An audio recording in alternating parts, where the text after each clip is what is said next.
I'm Danny Dyer, and this is the Real Football Factories International. I played Tommy Johnson in the film The Football Factory, which was all about football violence.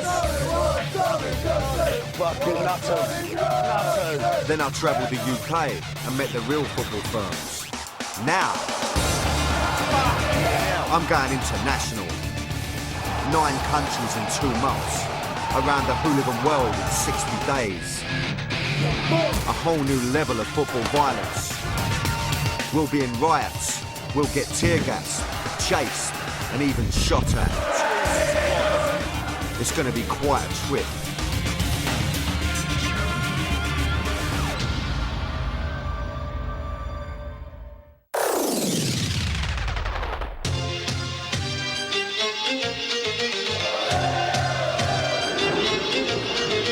This week I'm in a country that straddles 2 continents.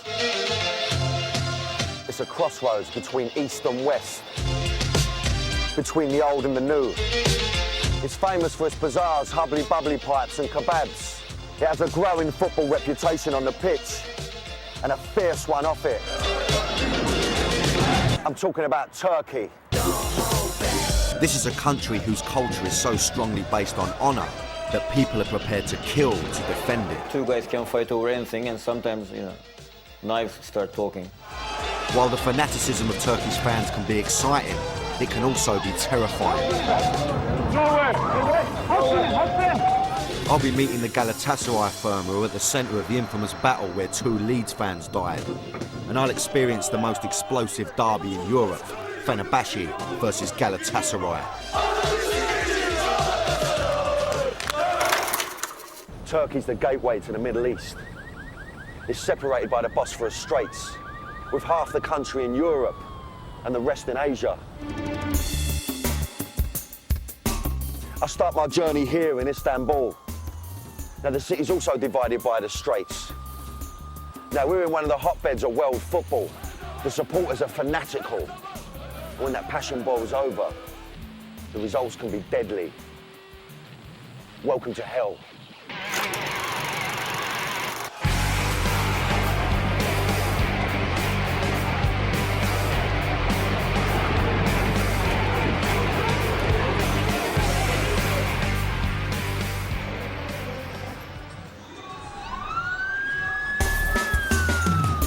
I'd been hearing a lot about Turkey's fanatical supporters. Now I was in Istanbul. I wanted to find out more about this country and why they had such a reputation for violence. 80% of the Turkish public is living below the poverty line. And when there's poverty, the violence occurs. The violence is also mixed with a widespread knife culture in Turkey. There's really a knife culture in it because it's the easily available weapon, and a lot of young people carry knives around. Now this is different for me. I'm in the Middle East. Iraq and Iran are only next door.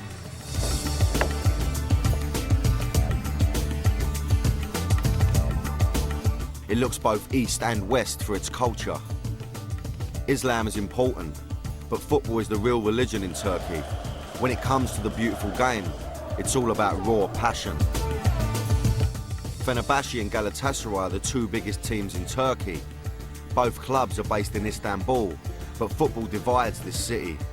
It don't matter who you know, 'cause this is real life, real life, real life. The Bosphorus Straits separates these teams, with Galatasaray on the European side and Fenerbahce based on the Asian side of the city. The Fenerbahce-Galatasaray rivalry is the deepest in Turkey. Galatasaray is based around the Taksim Square district. Their team was built out of the elite high school. Think of it as the club started by toffs from Eton. Fenerbahce, on the other hand, see themselves as the people's club.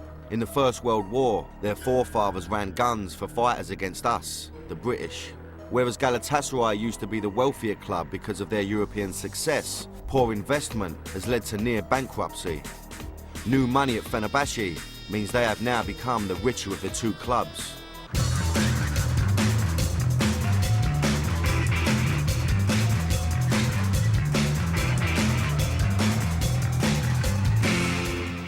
So I'm at Fenerbahce Stadium. I'm here to meet Paul Okan, Now, he made a film about Fenerbahce. His old man used to play for him, yeah? Not only that, his old man played against Bobby Moore. You having that? That's pretty special. Now he's going to give me a bit of a tour. You know, he's going to tell me what to expect on Derby Day tomorrow. Now, I'm going to be honest with you. All the countries I've been to, when I was told about this job, Turkey was the one that I was most worried about. I don't know why. A lot of stigma attached to it. Maybe it's got something to do with the Leeds fans that got stabbed. I don't know.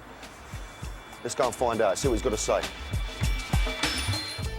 Paul spent a year filming with the Fenerbahce supporters when they won the Turkish Championship in 2005, so he understands the passion of these fans. Paul, thank you for talking to me, I appreciate this. No problem. First of all, could you just tell me about football culture in Turkey? Well, football is more than a culture in Turkey. It's life itself. Because, you know, life is pretty tough in Turkey. People work hard, they don't make enough money, they don't feel in control. But when they go to the stadium, it's their own turf, and they can actually affect the outcome. What do you think it's going to be like for me on match day? Is it going to be a big experience for me? I mean, I'm quite excited about it. I know there's not many derbies that match this. You never know what's going to happen because a lot will depend on the results. If Fenerbahce starts losing, then violence can break out no matter what. Like last year when Galatasaray came to the Fenerbahce area, they came with knives. Some of them came with knives, and then one guy came with a gun. And he was caught by the fans and almost beaten to death. The firms call themselves fanatical supporter groups. They do not have organised fights like UK hooligans. I was going to be at the derby with the firm called KFY. I thought I'd better ask Paul if he knew anything about them. This is basically a group called Kill For You. They have violent passion, which can turn into violence. I've got to say, you know, this was the one place when I was told about this show that I was a bit worried about. Now, probably because of the two Brits that were stabbed. Is it fair? Is it a fair thing for me to say that, you know, because of that the Brits maybe feel that there's this rivalry between Turkey and England? What happened was, you know, when the British moon each other, that was considered as a huge insult. Okay. And the fans actually went there and stabbed them. The two Leeds fans were not even involved in the mooning when they were killed. As I said, I was a bit worried about coming to Turkey, and Paul hadn't made me feel any different. When English fans come to Turkey, there can be a real clash of cultures. After the break, we find out how this proved fatal for two Leeds supporters.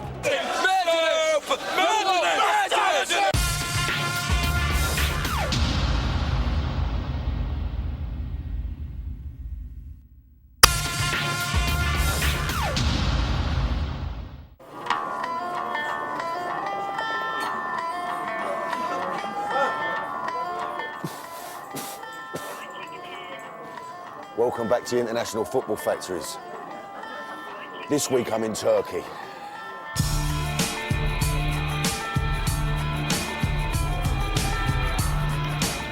I'm in Istanbul, immersing myself in Turkish culture. I'm going to the fierce Fenerbahce Galatasaray derby tomorrow, and I'm going with the Fenerbahce firm called Kill For You. They're fond of their flares, and they're up for a ruck with the police.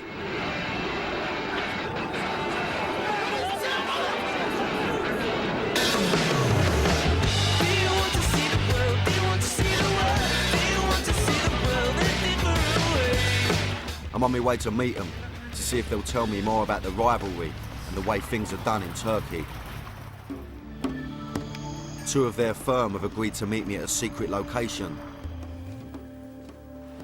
These guys are part of a highly organised and closed group. Telefonumu kapıyorum. Don't be fooled by the clean-cut look and suit. This firm have a brutal passion that's right up there.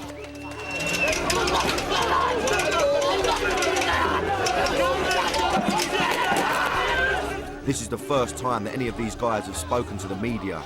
We began by talking about their enemies, Galatasaray. Of course, we hate Galatasaray. But I'm going to talk personally. My love for Fenerbahce is much stronger than my hate for Galatasaray. But of course, we hate Galatasaray. Is one of the biggest derbies in the world, my opinion, and they're our biggest rival. The rivalry is so strong.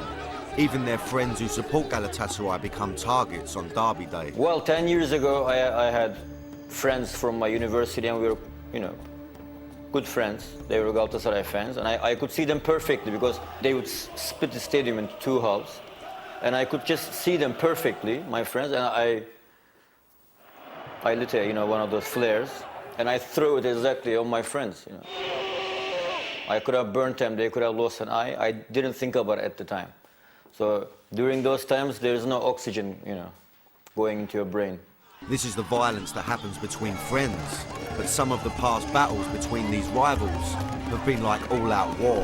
From night to morning, you can fight with Galatasaray fan, also police. It was, Non-stop action. and many people injured, maybe died. Their biggest battles have been with Galatasaray, but they often fight against the police. This season, two big fight in our area. The police used the gas and the jaw. Pepper spray.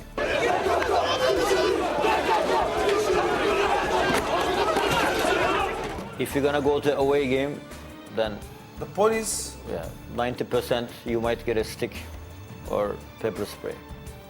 We are very used to pepper spray now. It's like breath mint now. Breath mints. I think I'll stick to polos. These guys seem to have no fear, so I asked them about the injuries they've got. Well, I have some injuries. Of course, stones on the head.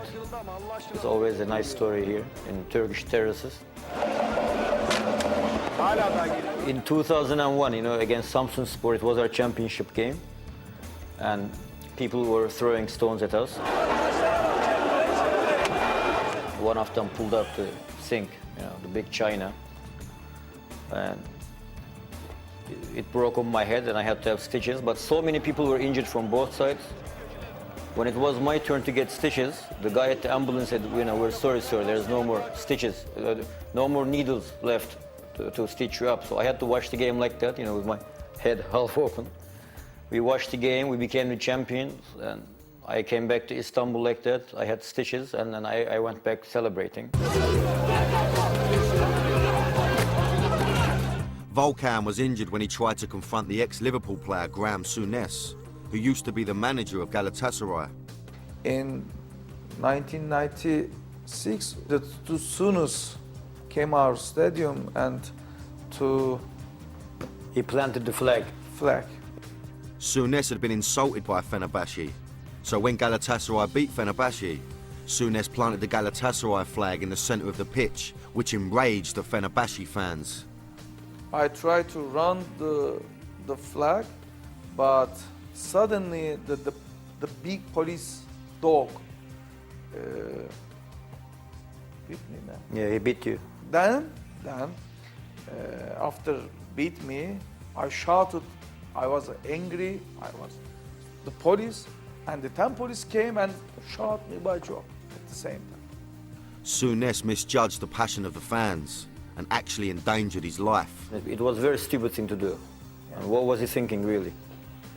And he really, really had to run for his life. And believe without me. Sunis, we want to see him anywhere, Yeah. especially in Fenerbahçe. Stadium, Definitely. I want to see him again, too. because he made a big mistake. Souness left Galatasaray that season, but Fenerbahce fans wanted revenge for the flag planting incident. 2 years later, or 4 years later, one guy is a crazy guy in Fenerbahçe. Guys, we say Rambo. His nickname is Rambo.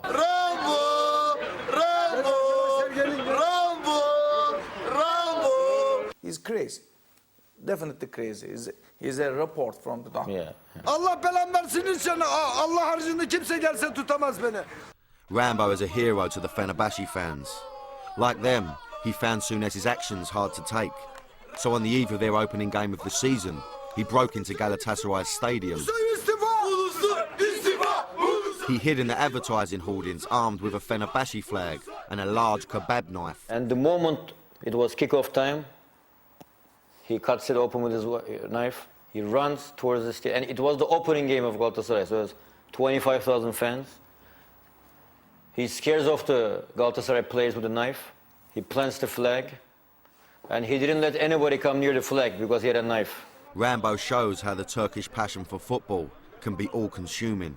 Ona göre sesleniyorum yani tüm Fenerbahçe düşman olan kişiler sesleniyorum. Akıllarına başlarına devşirsinler. Akıllı olsunlar, mermi manyağı yaparım, başka da bir şey yapmam yani. Alamusa Kral Fenerbahçe. You don't want to mix some of the most passionate fans in world football with knives. It's not a good idea. Well, knife culture is in the Turkish culture. It doesn't have to be in football. Two guys can fight over anything, and sometimes, you know, knives start talking. The Fener boys opened my eyes to the deadly mix of knives and revenge.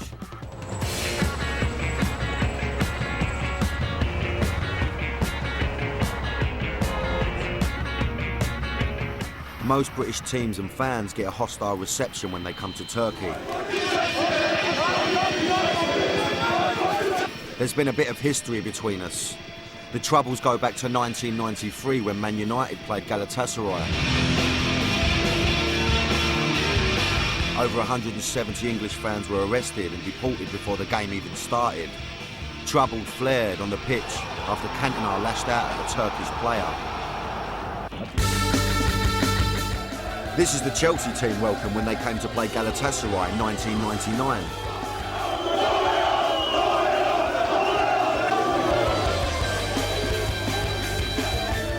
But the worst event was in April 2000, when Leeds and Galatasaray fans clashed here in Istanbul. This can be a dangerous place for English fans, and if you don't know the customs in Turkey, it could cost you your life.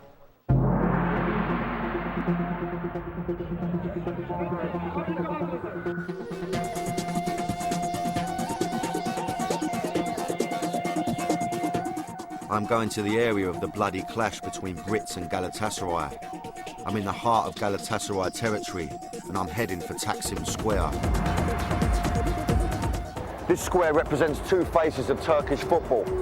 First, the growing reputation of Turkish football standards, but also the increasing violent reputation of the fans. So it was here that when Turkey reached the 2002 World Cup semi-finals, everyone came to celebrate, watch the match on big screens.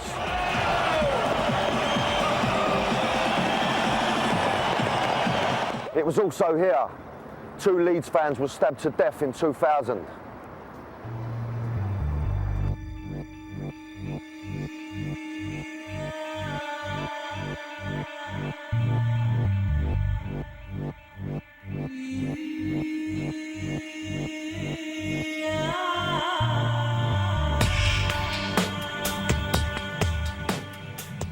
I'm in the area where the two Leeds fans were killed on the day before their team were due to play a UEFA Cup semi-final match against Galatasaray. Christopher Loftus and Kevin Spate met their deaths here outside McDonald's. The two men were innocent fans, not hooligans. They just had the terrible misfortune to be in the wrong place at the wrong time. There'd been scuffles earlier in the day.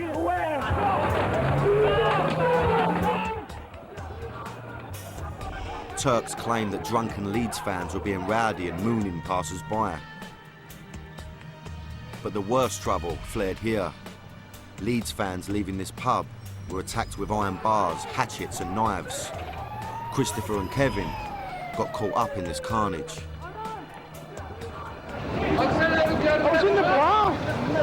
Christopher Loftus was stabbed in the heart and lay dying in the street. It was reported that the Turkish police were slow to help the victims and seemed more interested in making arrests. The police then bundled Chris into a police car off to hospital, but it was too late. He was pronounced dead shortly after arrival.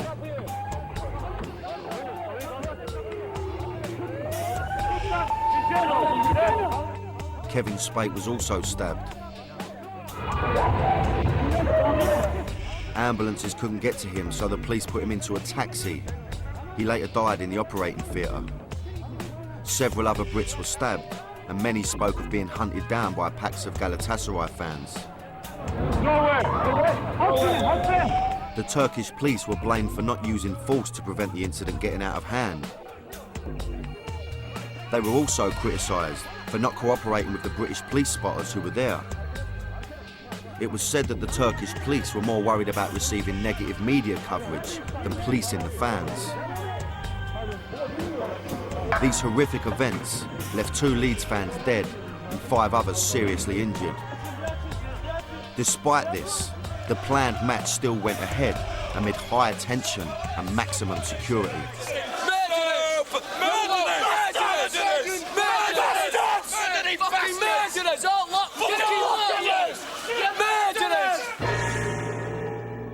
Leeds accused the Turks of showing a lack of respect. There was no official 1-minute silence for the victims. The Leeds supporters and players held their own. However, a brief message of condolence was read out by Galatasaray, condemning acts of violence and offering their sympathies. Leeds fans boarded waiting coaches as soon as the match was over, and both sets of supporters taunted each other. Some Leeds fans defaced banknotes with the founding father of Turkey on them. This is a highly offensive and illegal act in Turkey.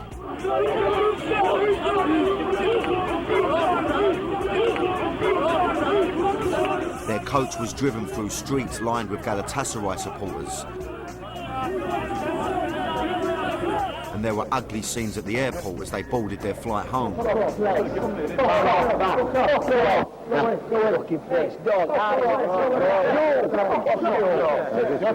The bodies of the two fans who were killed were flown back days later.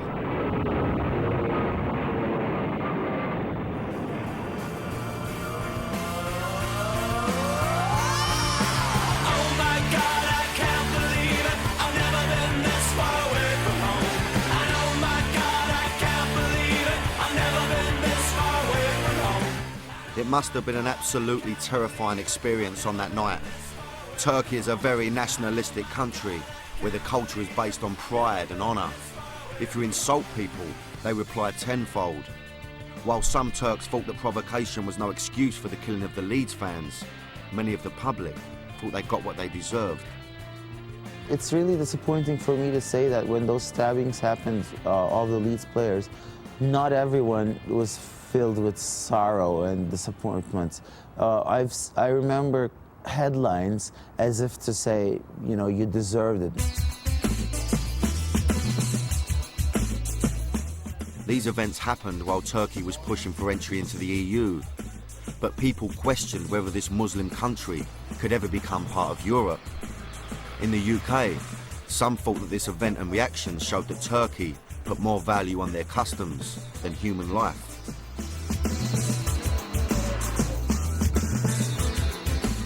Ali Umit Demir was convicted for killing both Leeds fans. He was sentenced to 15 years in prison. His conviction was quashed on appeal.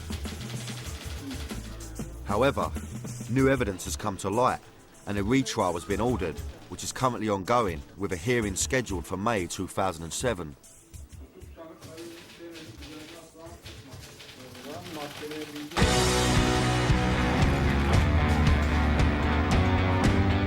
In the UK, there was a huge anti-Turkey campaign and the media called for Galatasaray fans and their team to be banned from European football.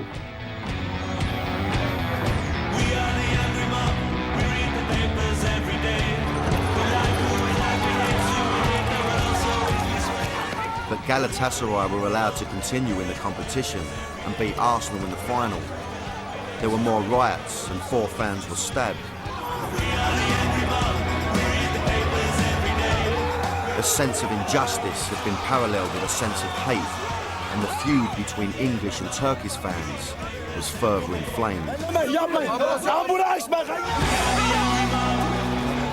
Now tomorrow, I'll be walking into this feud when I come face to face with the Galatasaray firm.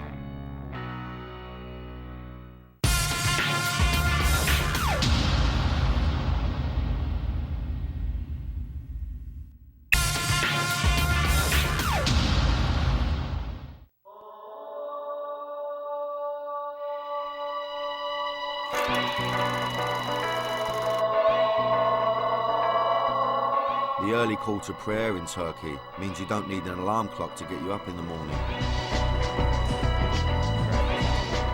Welcome back to my journey into the world of Turkish football hooligans.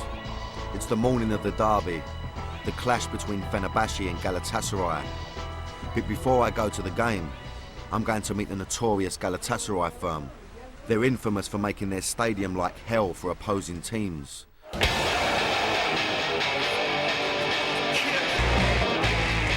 Now I've got to go to their manor to see if they'll talk to me. I'm a bit wary of this one because of the hatred between Galatasaray and English fans, especially after the stabbing of the Leeds supporters.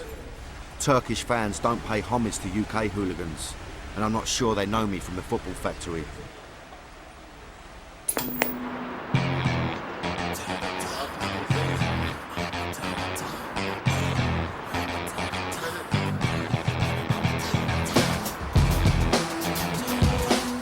I'm now outside Galatasaray Stadium. Here they are. They're all wrapped round me. I feel a bit didgy, a bit nervous. I'm meeting a fella called Alpaslan. He's probably the top boy at Galatasaray. I've been told I've got to wait somewhere. He's going to come and meet me, which isn't usually how we do this. I'm an outlaw. Quick on the draw. Something you never seen before. And I dare a motherfucker to come in my face. I got something wrong. Welcome. How are you, brother? Pleasure. Thank you. Looks like a bit of a lump, this geezer, I must say.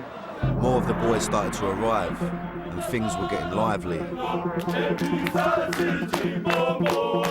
Then they said they wanted to take me around the back streets to where more of the firm were waiting.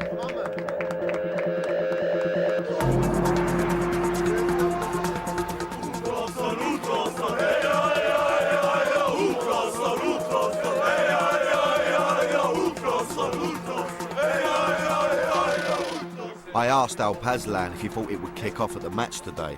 Ama buna engel olmaya çalışanlar olursa da elbette ki biz orada daha güçlü olacağımızı düşünüyorum. Çünkü buradan giden 2500 kişi tam bir asker. Galatasaray only got about 2,000 tickets for today's match, but people have come miles to be at this crucial game. Çeşitli şehirlerden gelen arkadaşlarımız var. İngiltere'den gelen arkadaşlarımız var. Gördünüz işte biraz önce. The Ultraslan brand has become so successful, they've sold more tops than the club has sold team shirts. Şimdi orada biraz bir farklılık oldu. Biz Ultraslan'ı zaten marka olsun diye kurmadık ama Büyük Galatasaray taraftarının teveccühüyle Ultraslan bir marka oldu. The football club are 150 million in debt. In 2003, Galatasaray fans donated £3 million to the club, and they gave them the Ultraslan trademark. By doing this, the hooligans saved the club from bankruptcy. Ultraslan ürünleri satıldı ve milyonlarca dolar para kazandı kulübümüz. It was nearing the end of the interview, so I felt I should ask Alpaslan what had triggered the Leeds incident. Ama nedense bu Leedsliler buraya geldiğinde bir terbiyesizlik yaptılar. Bayrağımıza hakaret ettiler. It said they not only moonied, but they also wiped their backsides on the flag. In this highly nationalist country, the flag is seen as sacred. Although neither of the victims were involved in this incident, this was the main reason given for the attacks that led to their deaths. Bunlara müdahale ediyorlar ve maalesef bu facia meydana geliyor. Olmasını hiç istemezdik. Çok üzüldük. Ama oldu, yapacak da bir şey yok artık.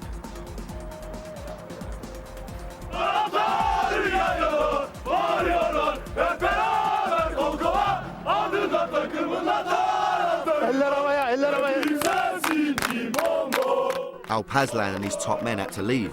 I was about to chat to some of the guys who had come from England, but things were about to turn nasty. We love Galatasaray. We do anything there.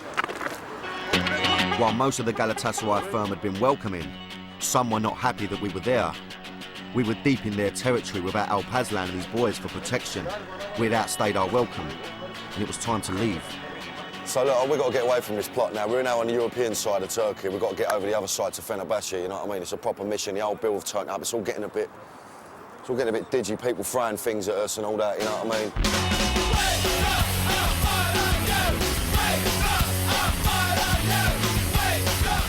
Lucky we got out of there when we did. Minutes after we left, an off-duty copper was attacked by Galatasaray fans and stabbed in the leg. His crime? Wearing a Fenerbahce shirt. This is why it's so dangerous to get caught on the wrong side of the city. Now we were heading over to the Fenerbahce side to see what was waiting for us there. We're heading off to Fenerbahce Stadium, where we'll be watching the match with Fenerbahce's firm. The game is not for a few hours, but things will be heating up already. We have to race across the city for the pre-match build-up. The Gala fans also start to jump into taxis. They're heading to the stadium, where the police and Fenerbahce fans will be waiting.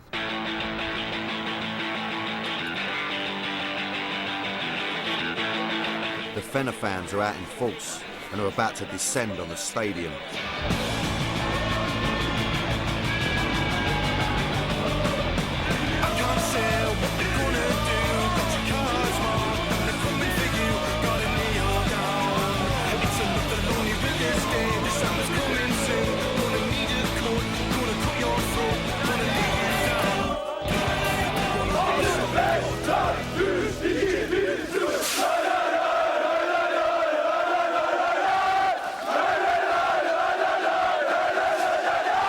Right, here I am. A couple of hours till kick-off, and I'll tell you what, the atmosphere's electric, honestly. You know, I feel there's a more party atmosphere with Fenerbahce. I mean, Galatasaray, and I don't want to be one-sided in any of these shows, but, you know, Galatasaray, for me, a bit more aggression. I'm glad that the game's at Fenerbahce. Galatasaray, I was on knife's edge. There was a party atmosphere to begin with, but the tension was rising as more Galatasaray turned up in cabs.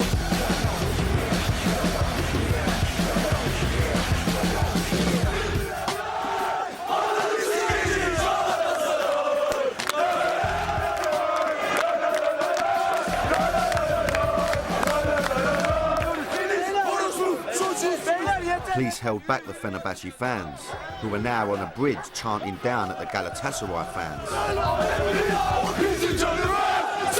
Well, I'm going to slip off, go and meet a few of the boys in their bar. You know, they're going to look after me, they're going to take me in the ground. You know, I need someone to look after me here because it's such a mad derby, this. You know, of all the derbies I've been to, this one is, like, intense, let me tell you now. So, you know, I'm going to go and touch base with them, just have a few beers, get chilled out. They're savage.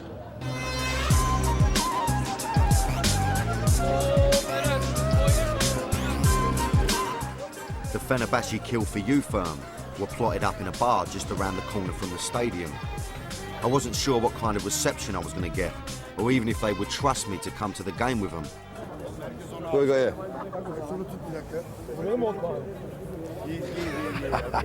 Welcome to Kill For You. You know Kill For You, eh? Kill For You. Do you know Kill For You? Yeah, sweet as. Thank you. This is a Thank you. memory. I guess this means they accepted me. Sweet as, thank you so much. And they topped off my welcome with a few drinks. Sweet, brother. Sorry.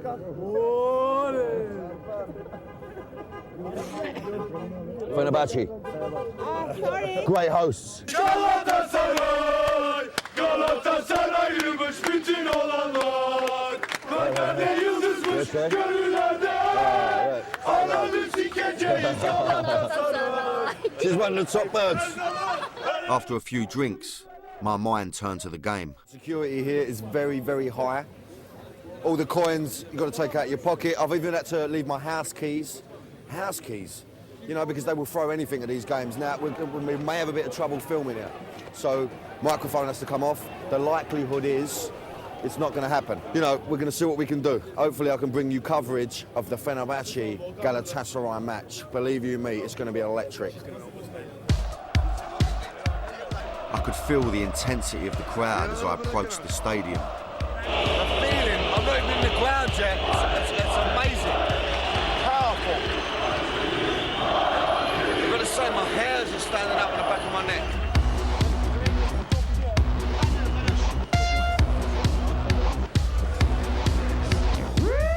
The queues to get in are massive, but people step aside as the boys bring us down to the front. We finally get into the stadium, but I'm having trouble finding my seat.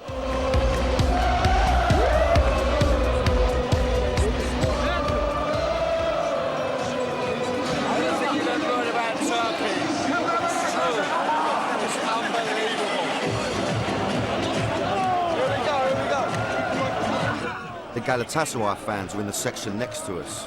They're covered by netting to protect them from objects being thrown by the Fenerbahce firm. But it does not stop the taunts from Kill For You raining down on them.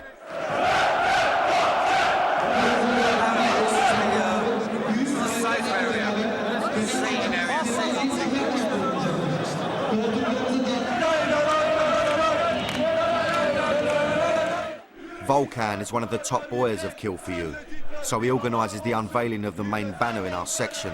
This is an age-old tradition in Turkey, which involves the whole stand, including me. I'm in a tent. I'm under some bad.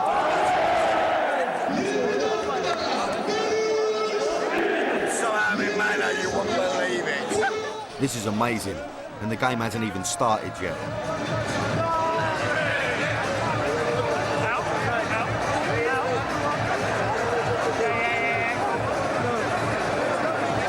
Things are really hotting up with minutes to go before the game, and there is no respite for the Galatasaray fans.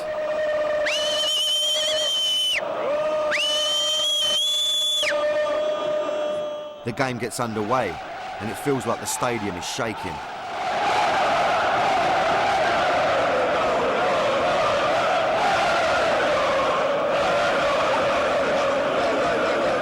Things go from crazy to mayhem when Fenerbahce score an early goal.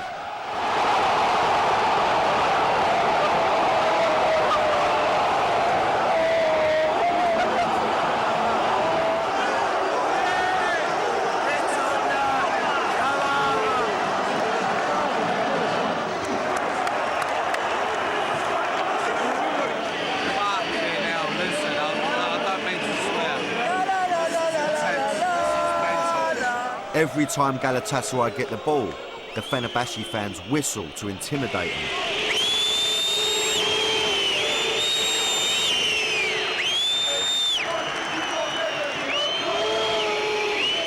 The Galatasaray fans respond by ripping up seats. Then Fenerbahce extend their lead.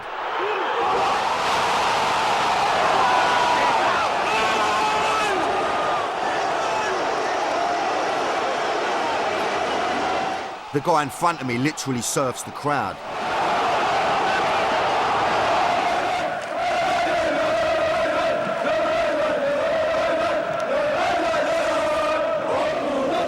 I've got another goal in me.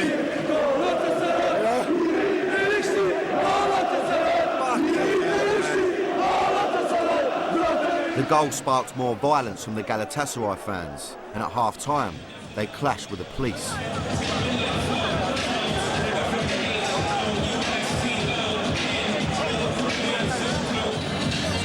Over there, I'll tell you what. Thank the Lord I'm not the Galatasaray end. They've got them raving up 2-0 down. They've got to be mad. The second half begins. Fenerbahce supporters can't get to Galatasaray, who are ripping up their stadium. So some of the fans behind the goal begin to pelt the Galatasaray keeper. Throwing things at the keeper. Not keys, coins, fireworks.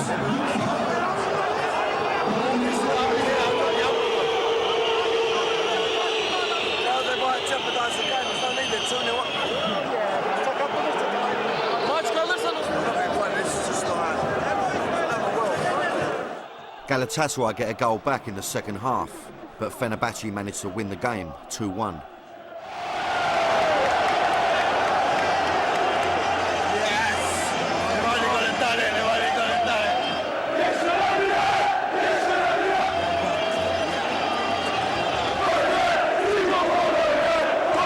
Police pushed Fenerbahce supporters away from the Galatasaray section.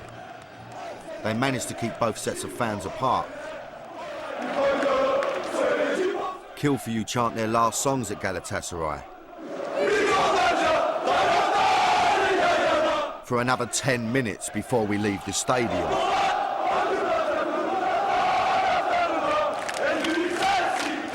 Now, I don't know whether it's just me or every game I go seems to get more and more intense, and there's no word of a lie. That one is just like I've never in my life witnessed, every time the opposition gets the ball, there's this whistle, there's this loud whistle. You look around, not men, there's kids, there's women. I mean, it's intense. It's like, you know, if there ever was a 12th man, this is the country. In part 4, we'll look at some of the other firms across Turkey who have become almost unstoppable.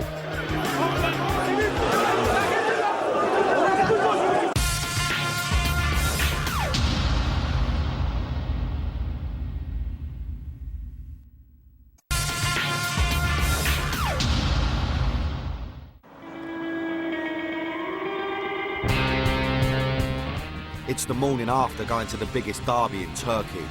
It's one of the maddest games I've ever experienced. I've now had a taste of the passion of Turkish football. People have told me things are similar all over the country, even in the lower leagues.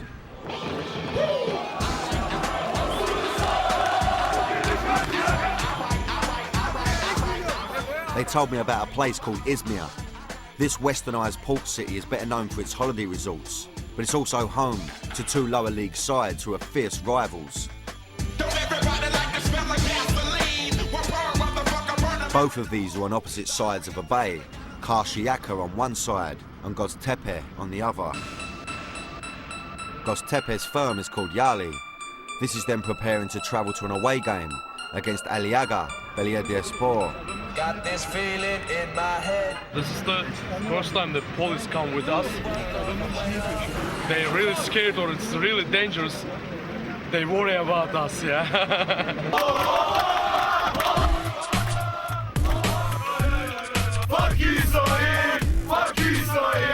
Although Göztepe are playing another team, they'll have to travel through Karşıyaka to get to the ground.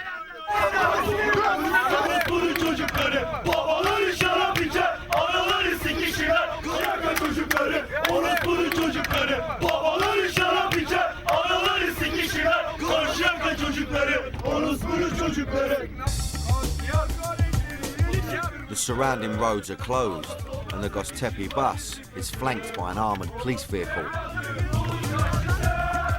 This young firm are considered to be such a threat that the 4 coaches of fans are escorted by 4 coachloads of police and an armoured car. And when they get to the game, you can see why.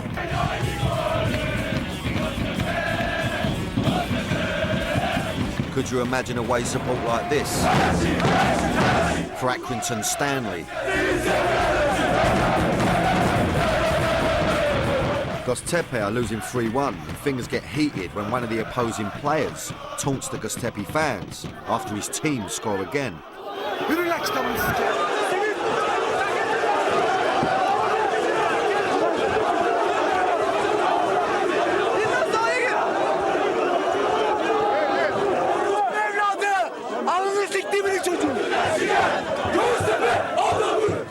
The police are quick to pull out the pepper spray.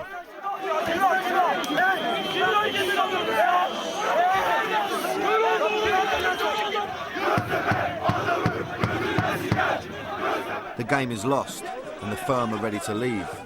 The trouble is diffused and the police are waiting to escort them home.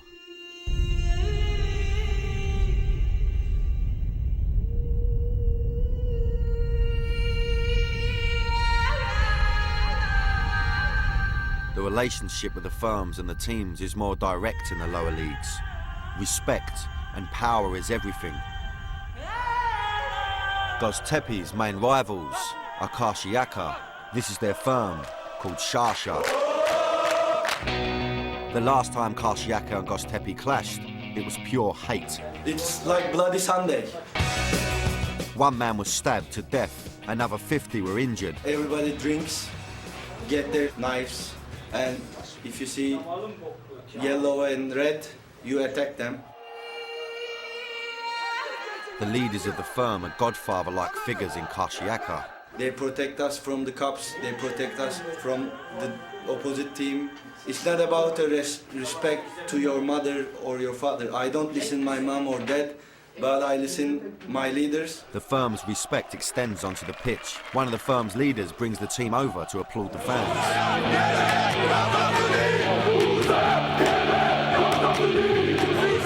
When you see this loyalty and the power it gives people in their lives, you can see how hard it is to stop them. They are giving us power, you know? It's like a great general in a war.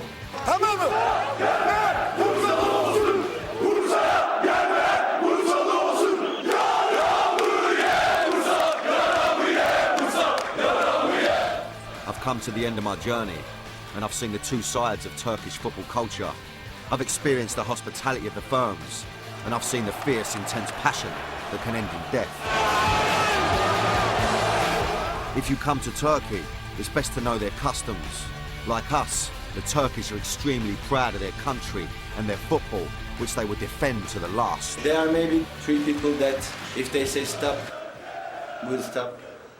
Nor police, nor army could stop us, but they can stop, you know? That's the difference. I realise that it will be very difficult to get rid of the violence because you can't take the passion out of the people. More than a nation, more than a religion, it's the blood in our veins.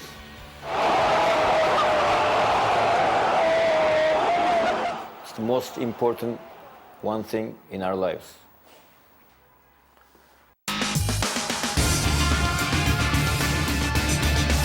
It's a different world, isn't it? Well, the most important thing in my life is checking out exclusive webisodes at bravo.co.uk. After the break, David Baddiel reckons that football's gone soft.